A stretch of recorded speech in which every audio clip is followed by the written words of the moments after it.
Hey everyone. So, welcome back to an episode of Telemedicine Talks.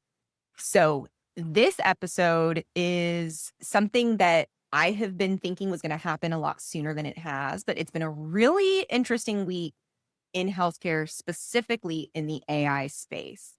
And so, Leo and I are really honestly just going to have a conversation of reacting to some of these new programs, offerings where it's really closely tied to almost like trying to overtake what physicians do today. So let's jump in, Leo. Yeah, no, it's definitely interesting when actually you were on top of it and said, "Hey, did you hear about these AI solutions?" Or there's a specific AI app that we're going to talk about, especially in Utah. And that was just yesterday. So I was quickly just trying to read up on it and get a little bit more information. But you're right. In the very recent time frame, especially over the last year or so, we've seen AI blow up, and especially in the medical field. And we've talked about it before. And personally, I've seen AI get used more and more in the telemedicine applications, not just telemedicine, just medicine altogether. And for the most part, AI has been used as at least what I've seen, and I'm just the N of one, right? But what I've seen is mostly as a supplemental tool, right? Hey, make research more efficient, get more data, maybe provide a differential diagnoses, and in the operational sense, make operations more efficient. Maybe use AI for the front end work, the front office work, gathering information, maybe even having the initial HPI talks. But ultimately, when it came down to decision making, it went back to brick and mortar, but no, a physician in flesh, right? Like an actual doctor or provider that's actually making the decision, and that's carry forward. But yeah, we found that you can talk about what these new AI solutions, quote unquote, that you found that's coming up. Yeah, Yeah. absolutely. So I think interestingly enough, there's a couple different pieces that I'm going to cover real quickly, just to, like orient people. AI is basically, it's been a really great tool, I think, to empower people to make quicker, like human decisions, right? So in my world, I use AI all the time. Can you help me? Where should I look to find this regulation? Where are the last kind of like lawsuits that happened that were tied to this scope of practice or whatnot, right? AI is, it's not ever my source of truth or something that is an end all be all for me. And so in healthcare, especially as we get into these ideas around prescribing and clinical guidance and really helping encourage and push people's health forward, I think that's where there's this like really slippery slope, especially as you think about how it ties into corporate life, how it ties into like driving the bottom line. And just like setting the stage there, there's a lot that people are talking about because again, like AI has been a really good tool for cost savings. But when we think about healthcare, I think the one thing which everyone who knows that I harp about corporate practice of medicine and some of those things is like it has to be done with independence. It has to be done in a safe way. The one big thing that came out this week is the state of Utah is launching a pilot program aimed at basically letting AI control prescription renewals. Now, I have heard on both sides of the coin that this is great and this is going to help. It's great for physicians, it's great for patients, it's great all around. This program specifically is they're partnering with a company called Doctronic that's like an AI physician kind of tool. And the idea behind it is these are people who've been on the same prescriptions for years. And what difference does it make if it's a physician or an AI checking this? Like, there's really nothing that's going to change.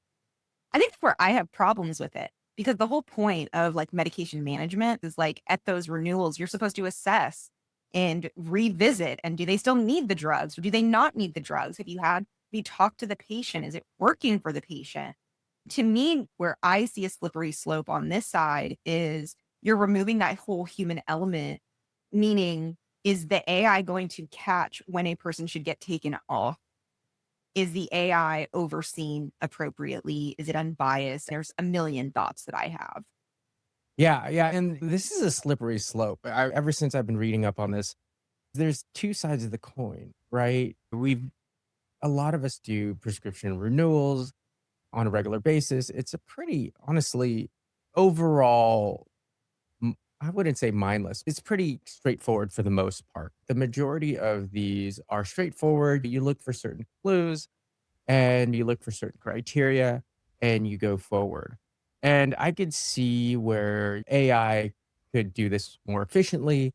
But on the flip side, though, again, I think it's a slippery slope, right? Allowing AI to take over the entire process. I think AI is great, but there's definitely times where it's missing pieces, where there are nuances that AI can't necessarily pick up in their algorithm.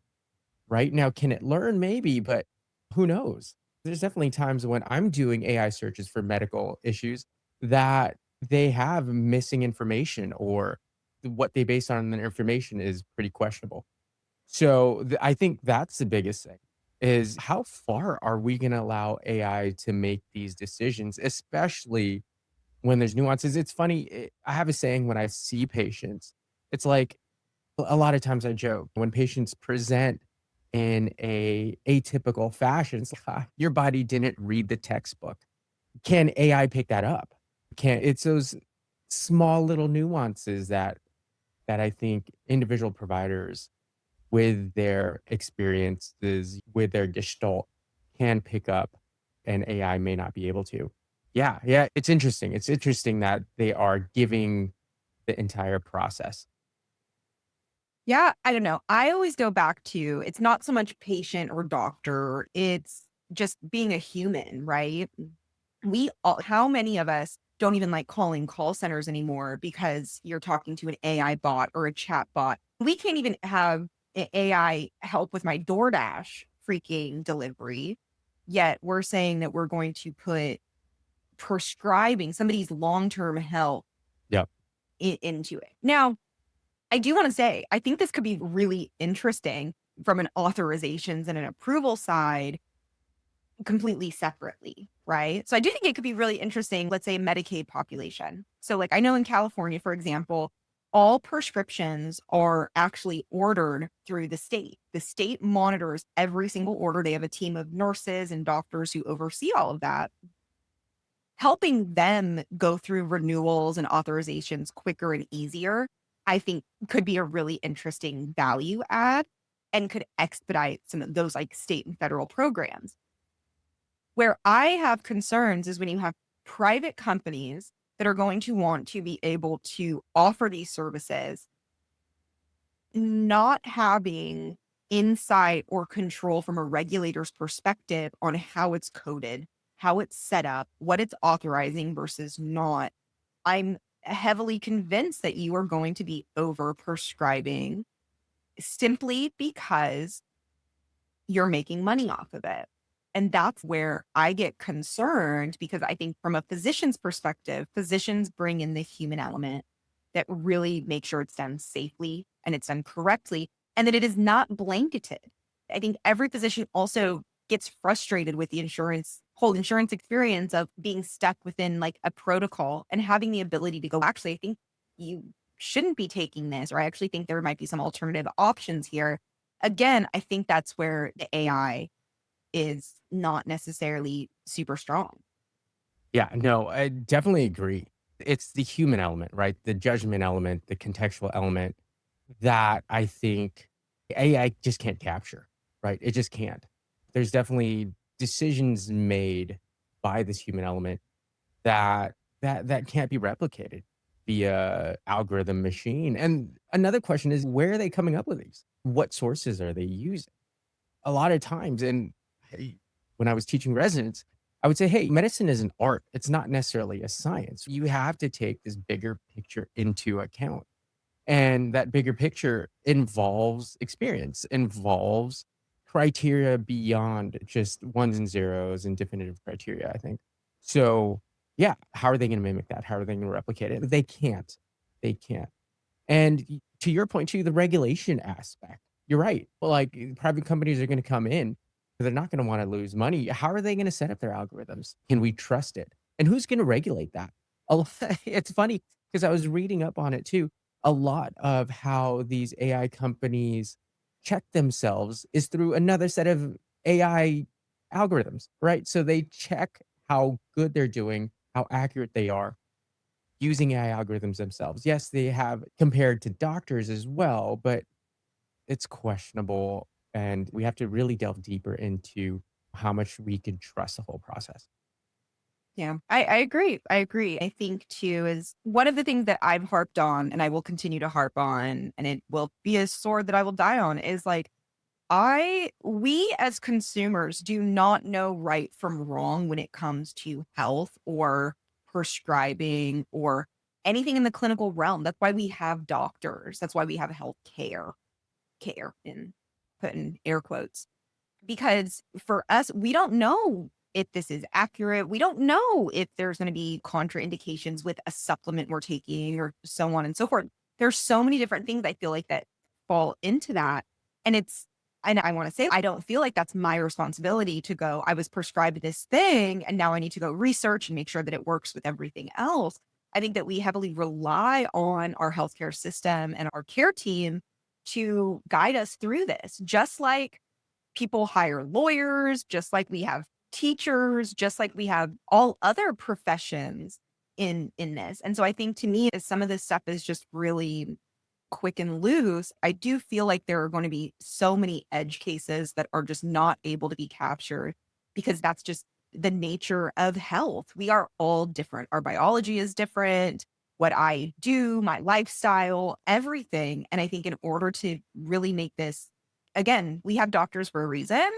And part of that is too, I don't think people are going to know what to say or what to ask and how even to identify certain problems because we don't speak that language. I was laughing because you just said gestalt, which I don't know what that means, but I know that every doctor that I work with, like I think you guys, I think you guys learned that in medical school. Oh, Because Every, absolutely. every doctor knows that word, and I have to like, what is gestalt? What? Yeah, and that's one of the things, right? It's God, I learned it early in medical school as an MS3 starting clinical when the old fogey doctors, which I am now, started practicing on the fringes of what, it said in the textbooks. Like, hey, it says this A, B, and C, and this is what we should do based on the textbooks, but you're doing F. Why are you doing that? And often the answers are, hey, it's clinical gestalt. I've seen this before. It's just a clinical feeling. And most of the times they were right. Gestalt wins.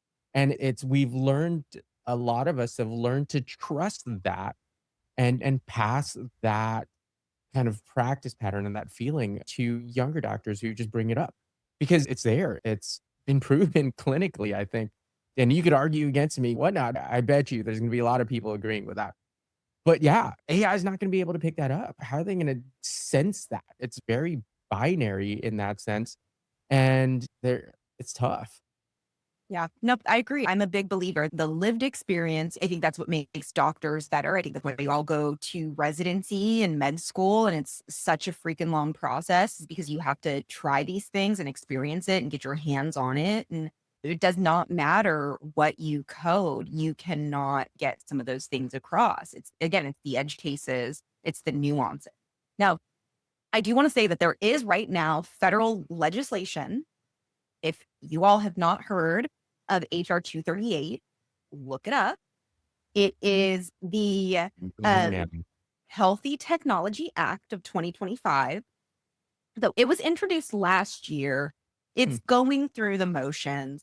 But this is actually legislation that is basically saying AI or certain machine learning technologies may be eligible to prescribe drugs globally.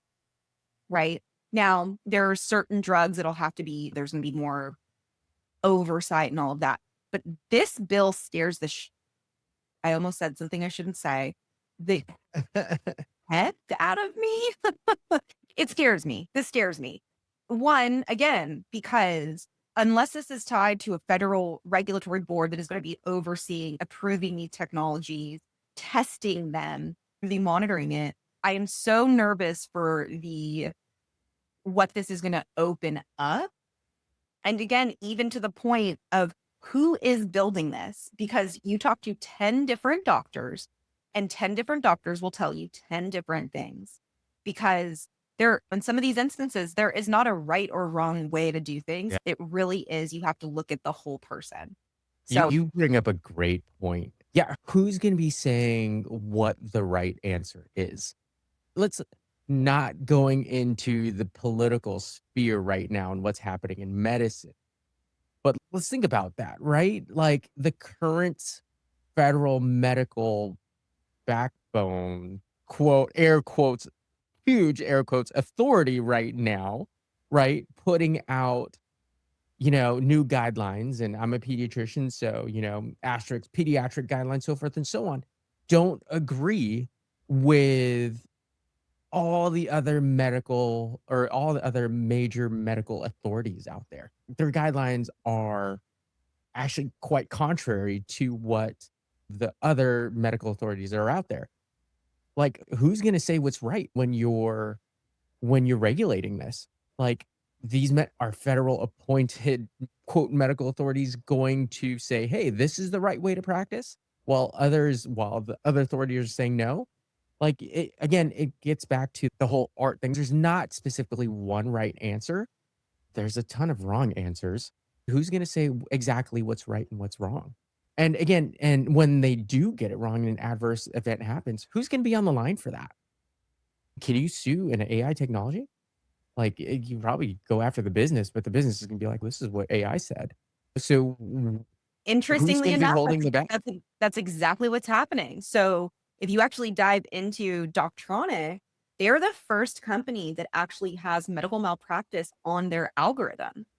But at the end of the day, they don't care. Who cares about malpractice cases? You have physicians. That again, like you go back to there's a reason that there's a human element. And now you're able to basically insure your technology. So at the end of the day, if somebody dies, if something horrible happens, do the companies care? Does it? To me, that's where I think there's a slippery slope. Historically, there was not a medical malpractice. You had to meet certain criteria. So it really was a lot more solid. I Yeah, and think, that again, and that brings it up too, like, you're right, who's gonna be checking it? Let's say an adverse event happens, right? Usually, you go back to the doc and you freeze the doc and you say, "Hey, now you're on a PPI or you're on some sort of process improvement," and they go back and you're not allowed to practice. How are you gonna do that with technology? Are you gonna stop the whole business while things happen? I don't know. And are you forced to do that? And then if a fix happens, how are you gonna check on that? What steps are gonna happen? So, yeah, this definitely opens up the Pandora box. Bunch of questions and a bunch of legalities there. Thing. yeah. So flip side, right? Let's say the other kind of interesting thing that happened this week, and this is different, right? So the first one is you have consumers that have no idea that they're even being reviewed by AI. ChatGPT just launched ChatGPT Health. So unless you truly live under a rock, you don't know what ChatGPT is, but they just launched a new line. Waitlist is open. I signed up. I'm interested. I use ChatGPT just about every single day. And this is different where they're actually basically creating a health hub for people. Give us your lab data, tie in your wearable data. We have your health history. You can tap into your Apple Health. And we're going to basically be able to support you from a health perspective completely. Now, it's a little different because, again, you have a consumer voluntarily providing some of this information and consenting, which goes with the Cures Act, where if a person wants their health information, they technically, an EHR or a health system, you have to give it to them, federal rule. But again, it's interesting to be like, I'm curious in terms of like, where are the protections to where the clinical escalation pathways go? At what point is this not a fun little tell me what vitamin I should take or tell me what food I should eat to I'm having a mental health crisis and I'm going to go take 50 Tylenol. I'm curious to see how far they've pushed the boundaries to quote unquote be a healthcare offering. This one's interesting too. I was just reading up on it quickly. And one of the first lines under kind of the public ad for ChatGPT Health is like, "Hey, this does not replace physicians. This does not replace. It should be supplemental." But gosh, it's a big question, right? Some of the examples that they have are offering medical advice. Hey, should I go see the ER right now? Should I not? What should the next steps be? And they have, let's see, they were breaking down their service into several kind of buckets of what they offer, right? One is like medical advice, one is helping to draft medical texts, others is just seeking what the next steps are, so forth and so on. But another question that I had is, again, like the other discussion, is what is the source of truth? What are the resources they're using in terms of their data? Looking at the write up, it says, hey, we're using contextual data found across the internet. God, this kind of gives me a headache a bit. Looking back into the rare times I see brick and mortar when patients come in and said, hey, I did my own Google search or I chat GPT, and this is what they told me I needed to be worried about. And a lot of times I'm like, hey, what's your sources? And it could be my sources was blah, blah, blah.com. And yeah, that's not necessarily a reputable source. This is actually a commercial source trying to push one way or the other. And is there, I don't know, maybe I'm missing something, but can ChatGPT Health differentiate that? I don't know. Can it? And another question is, how did ChatGPT Health guarantee quality, right? Guarantee that what they were doing is right. And I was looking into it, and they actually went down and listed kind of what their thinking was and how they basically assess themselves. And the whole assessment process is questionable.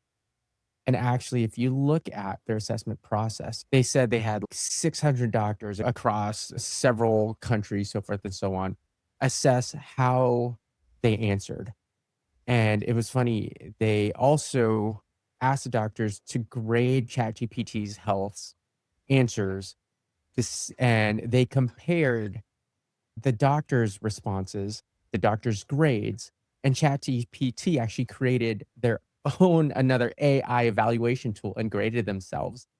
And some of the aspects, some of the topics were outside or just barely within the standard deviation of what the doctors graded themselves. This again brings up the question, can we trust it? Yeah, it's interesting. It's interesting. Again, I could see, I'll be honest, yeah, I've used AI tools, ChatGPT specifically, to help me do my research, but it was at the end up to me to develop my own plan, to develop my own differential diagnoses, management issues, whatever, based on the research. But it's not, I didn't necessarily rely strictly on the AI tool to do right. Yeah. And to add even an additional layer. So I think that it's noble to say this isn't medical advice. You're removing liability from yourself to Oh yeah. where we're not, this isn't medical advice. This doesn't replace care teams. OpenAI knows very clearly what is happening in America. They know very clearly that hundreds of thousands of people are losing health insurance. They know very clearly that hundreds of thousands, if not millions. Luckily, yesterday, the premium subsidies got expanded. But before all of this, I mean, that there were going to be hundreds of thousands, if not millions of people displaced from their traditional healthcare. So to me, the idea of thank you for telling me this isn't medical advice, but you're basically targeting a population that you know doesn't have a provider, that all they have is an emergency room. Yeah. And you are, as much as you say you're not trying to replace, you are very strategically trying to step into something that is, again, not for the good of humanity, but for something where I do think it is being used as a tool to try to take advantage of some of the political climate and kind of like where we are healthcare. And that again is like, we haven't even yet talked about the like, is this HIPAA secure? Are they sharing Oh, this it's data? not. Now, again, they say because we're providing it, it's being separated into a separate database and it's being separated the chat. is not going to help inform other chats. Do I trust that? No. Do I think that there's going to be any protections in, I mean, there's ChatGPT is already accidentally screwed up on so many things that were supposed to be private. So again, it's this really interesting dynamic from not just a consumer's perspective, a safety perspective, but also just like what is happening with this data? Am I going to start getting freaking ads because I'm using this and I'm asking questions about mental health? Growth therapy going to be all in my feed all day, every day because of that? I think that to me is where I can see a lot of this going, that we're going to be using this and then all of a sudden we're being targeted with advertisements because somehow our data inadvertently got shared or leaked or sold. Yeah, yeah, and looking at it, no, ChatGPT is not under the scope of HIPAA. So looking it up, right? Yeah, they don't have to follow HIPAA rules because technically, when you input your information in ChatGPT, you've agreed that you're going to share your information with them.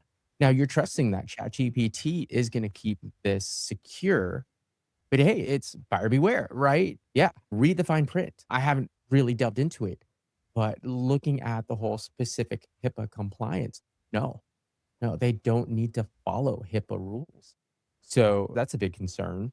And again, Going I want to say too, is just as a, and this again is like a different perspective, like coming from like a parental perspective, I'm a different generation, right?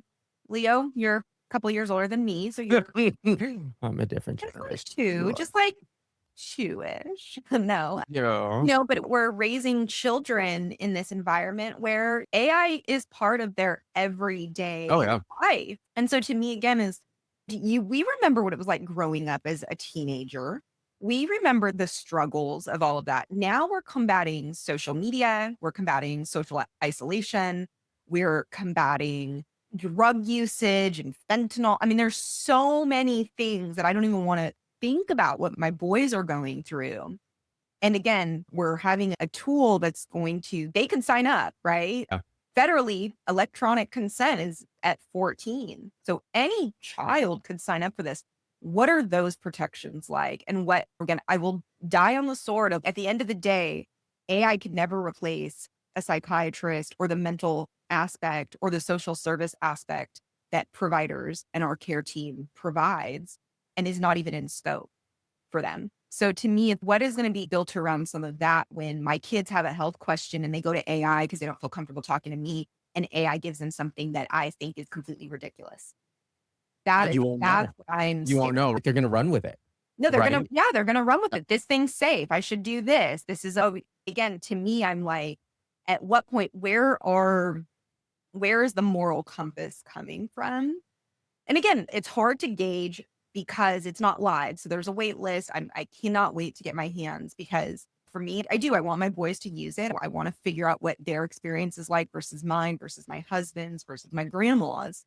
Because to me, the second I see something worrisome is maybe I'm overreacting. Maybe they've really thought through all of these things. I doubt it because that's why we have so many different providers and specialties and all of that. And that also kind of highlights going back to the strengths of kind of the algorithm or the weaknesses even.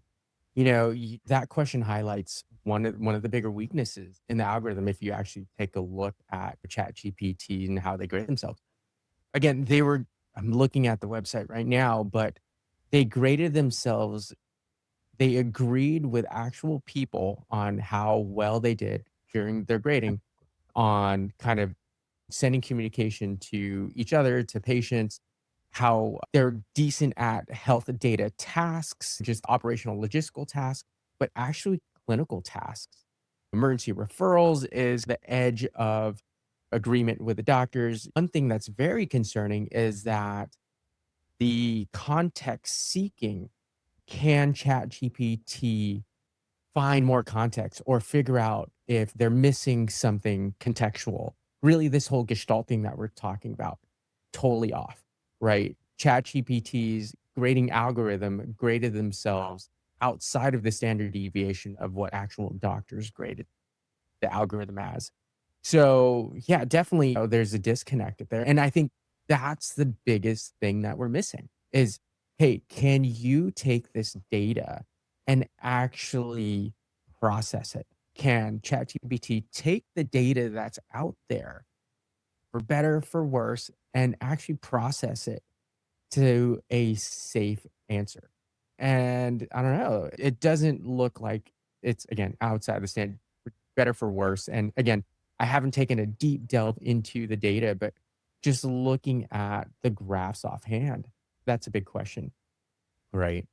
Completely agree. I think now again, my just not to harp too much is I don't want people to think like I'm anti-AI. I'm not. I think open evidence, phenomenal, amazing tool. I think so helpful to just about every single doctor that I did not know that open evidence gave you guys CMU Yeah. credit. So, actually, that's a good point. There's open evidence AI, right? There's also the tried and true, especially in my generation, UpToDate. UpToDate just started their AI. These AI engines are driven by scientific medical data, right? AI or open evidence and now UpToDate will give you the literature search resources that they base their answers from, right? And they will give you try to frame a context, but it's gonna be up to you to actually process that. It's not up to us, right? I can't get up to Oh, date. yeah. I can't get open evidence. I don't have an NPI. So at the end of the day, they're giving Yeah. the physician Yeah. expedited information so you can make more informed decisions. So you can go back to your patient and explain it in ways that they understand. Where again, where I think the slippery slope here is you're removing that physician interpretation. Again, how many times have I called you and been like, this thing happened. I don't even know what the hell it means. And you're like, oh, it means this. Don't worry about it. Or just the other day, the same thing that I did when I called you about my son's rash, I uploaded the pictures in ChatGPT. I Yeah. did the same thing. Should I be worried? Should I not? It didn't give me an answer that I was confident enough as a mom to the point where, okay, this is what ChatGPT said, but I'm still going to call my pediatrician bud and ask the question. I agree. I am not against AI. I love it. I love it for that point. Because when you texted me, I was like, okay, using my knowledge, plus I was like, hey, what does AI think? It could pull from different resources, but then I was able to evaluate those resources, evaluate the answer and agree with it. It helped me gather information faster, make my decision faster. It's a great tool. But I also agree with you. It's that next step over the line. I'm going to say over the line where you do remove the decision making process and that you give the entire decision making process to an algorithm machine. Yeah. Again, I don't know what gestalt means or meant, but I could tell you every single one of my doctors uses it like it's saying cheese. But again, you guys speak a language that is understood in a certain way. I think the good doctors are able to take that and again, you give your normal layman's terms to your patients. The change though is you're taking that and interpreting it. Yeah. And I understand like we have these tools, but again, who trained the tools? Who are there certain things that are biased? Like I was doing research, there's a doctor out there that like claims that like smoking cigarettes is healthier than eating or drinking fruit juice. Is that the doctor that was one of the 600? I want to understand what is the breakdown of like the specialists? How many psychiatrists did you have doing that? How many hormone specialists? How many pediatricians versus gerontologists? I need to like really understand because to me, like the devil's in the details. And when you're pumping this out to millions and millions of people who are going to trust it inherently, Oh, absolutely. they're to me, if no one's going to ask all those questions, but to me, as somebody who I love my little care team around me, my free care team that I get to talk to about all these good stuff. That's how I realized that there is no right or wrong answer to half of this stuff. And it really does come down to it really is so specialized, even on the simplest level. Yeah. No, it's going to be interesting to track this. It's going to be interesting to delve deeper into the entire specifics. Yeah, we're going to uncover a lot of things, a lot of questions, and there's not going to be a straight answer to that. just the whole question about bias and the authority itself. Who is the authority? Who are you calling the authority? Right? Are you going to say, especially with the laws, so forth, the federal bills, so forth and so on, are you going to trust our current medical authority to say, hey, this is what's right and wrong? Honestly, a lot in the medical community are going to be like, hell no, we're not. How far is that going to extend? Are they going to apply it to this? Is that going to be the source of truth? Should it be the source of truth? All these questions come up. Wait till they throw in an async questionnaire. That's when I'm gonna start. That's when I'm gonna really freak out when it's like introducing a screener tool. It's already Like, there. It's yeah. already there in certain platforms. And I like it when it's there in certain platforms, but I'm able to review the answers. I'm able to ask more questions when I need to, and I'm able to process information. But Yeah. taking the human element out, ugh, oh no, Yeah. concerns Yeah. me. Another day, another new thing for us to worry about in healthcare and health tech and patient safety and all the good stuff. Is this a precursor to Skylink? I don't know. We'll see. Yeah, yeah. You never know. We hope that this episode was helpful and informative. If you guys have thoughts, I want to hear Yeah, give your thoughts on why you disagree with me or Leo, where you see this going, especially if you're a physician or a provider or running your own company.